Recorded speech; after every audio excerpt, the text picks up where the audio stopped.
បងប្អូនសាកទីមើលតឡូននេះអាយុបានប្រហែលថ្ងៃបងប្អូននេះមើលស្លឹកស្លឹកគេឡើងបៃតងឡើងខ្មៅក្រាស់ខ្មឹកតែម្ដង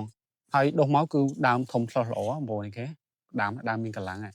មេឃមួយដើមខ្លះបាន2មេឃដើមខ្លះបាន3មេឃហើយតឡូននេះបងប្អូនចង់បងប្អូនបានទីឬនៅតឡូនហ្នឹងគឺខ្ញុំប្រាប់អាយុតឡូននេះគឺអាយុ1ខែ10ថ្ងៃឬក៏40ថ្ងៃអញ្ចឹងឥឡូវនេះគឺយើងចាប់ផ្ដើមឲ្យអាហារមើមទៅហើយបងប្អូនជំរាបថាយើងចាប់ផ្ដើមប្រើជីពពុះបំពន់ទៅលើមើមព្រោះតែស្អីតឡងអាយុ1ខែគឺជាវ័យមួយដែលវាមានប្រព័ន្ធរឹសគ្រប់គ្រាន់ហើយក៏ជាវ័យមួយដែលយើងត្រូវតែផ្ដល់អាហារមើមទៅឲ្យដែរពួកអីនៅក្នុងអំឡុង1ខែកន្លះទៅ2ខែគឺតឡងខ្លួនវានឹងគឺវាចាប់ផ្ដើម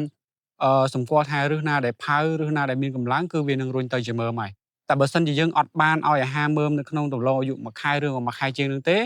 តឡងធ្លីដល់2ខែជាង3ខែយើងយឺតពេលហើយបងប្អូនយឺតពេលមានន័យថាទោះបីយើងឲ្យអាហារមើមនៅពេលហ្នឹងគឺវាអត់អាចមានលទ្ធភាពជួយឲ្យរឹសហ្នឹងបំលែងទៅជាមើមទេគឺវាបានទៅបំពន់តែមើមដែលមានស្រាប់ទេតែបើសិនជាបងប្អូនបាញ់បំពន់ឈុត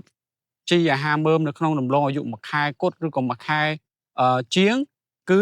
លទ្ធភាពខ្ពស់ជីហ្នឹងវានឹងជួយទៅភ្ញូជួយទៅបំពន់រឹសដំឡូងដែលមានហ្នឹងឲ្យទៅជាមើមបានច្រើនអញ្ចឹងលទ្ធភាពតឡងបងប្អូនក្នុងមួយគុំគឺមានមើមបានច្រើនហើយជាពិសេសគឺជួយមើមបងប្អូននឹងគឺចាក់បានជ្រៅរិចបានធំហើយកម្រិតសាច់ម្សៅគឺបានខ្ពស់ល្អដែលជាកម្រិតសាច់ម្សៅ DC ដែលជាយើងវាស់ស្ទង់ថាតឡងរបស់យើងលក់បានថ្លៃឬលក់បានធូរថ្លៃគឺទៅលើកម្រិតសាច់ម្សៅនឹងឯងហើយចំពោះការដែលកម្រិតសាច់ម្សៅធ្ងន់ល្អ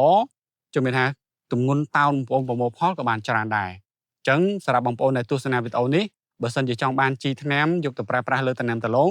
គឺខាងខ្ញុំមានលក់ហើយបើសិនជាចង់ប្រឹក្សាយោបល់មុនក៏អាចប្រឹក្សាយោបល់បានអត់គិតថ្លៃទេអាចតំណងតាមឆាតផ្ទាល់ក៏បានឬក៏ខមមកលេខទូរស័ព្ទដែលមាននៅលើវីដេអូនេះក៏បានអរគុណច្រើនបងប្អូនដែលបានទស្សនាវីដេអូនេះ